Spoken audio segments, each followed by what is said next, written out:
Welcome to another Fab Lab exclusive. Today we're going to be making cardboard castles, or in my case, the cardboard dog kennel.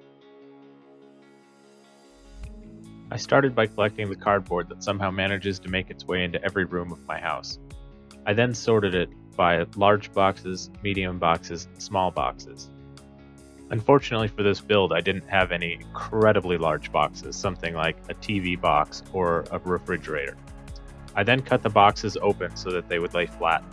Using a sharp knife, I made sure that I would cut away from myself so that I didn't slice into myself. I also checked that the surface I was cutting on was such that I wouldn't destroy it. My plan was to put my dog's bed into whatever structure I created, so I needed to know how big my dog's bed actually was. The dog bed is circular, so using the measuring tape as my guide, I used some of the long cardboard strips to make a base around it. When we adopted Loki, we were told that he was kennel trained and liked kennels, but we haven't had one available. I used the flaps that were already on the boxes to make a secure base that I was able to tape together. Dozer was nice enough to provide some assistance.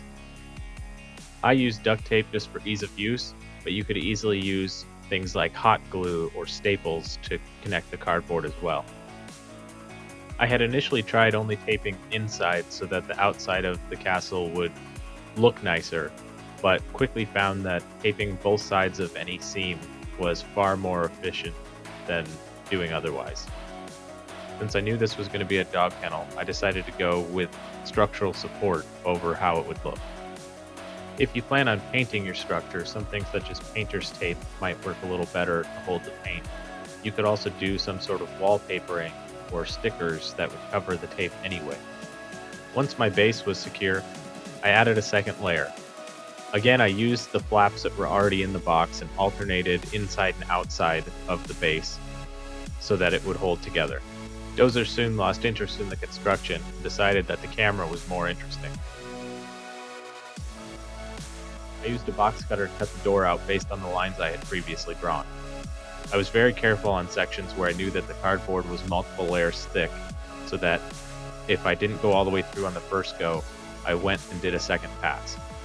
When using a knife, always make sure that your blade is nice and sharp. If it's not sharp, you might end up using too much force, and when the blade slips, you don't know what you're going to cut. With a successful test of the door, I moved on to the roof. I tried having strips go across and was going to try to do several cross beams, but since all of my cardboard was bent because they were smaller sized boxes, I wasn't able to get structural support. I also realized that I might want to take his dog bed out from time to time, so a cardboard lid might not be the best option, so I went with a different choice. An old blanket saved the day. As you can see, Loki quickly took to the new location of his bed. He has been thoroughly enjoying this thing. The nice thing about a cardboard structure like this is that you can continue to modify it as you see fit. Please take up the challenge yourself and build your own cardboard structure. If you have any questions, comments, or feedback, please email us at fab@citci.org or send us a private message through this channel. Thank you for watching and be safe out there.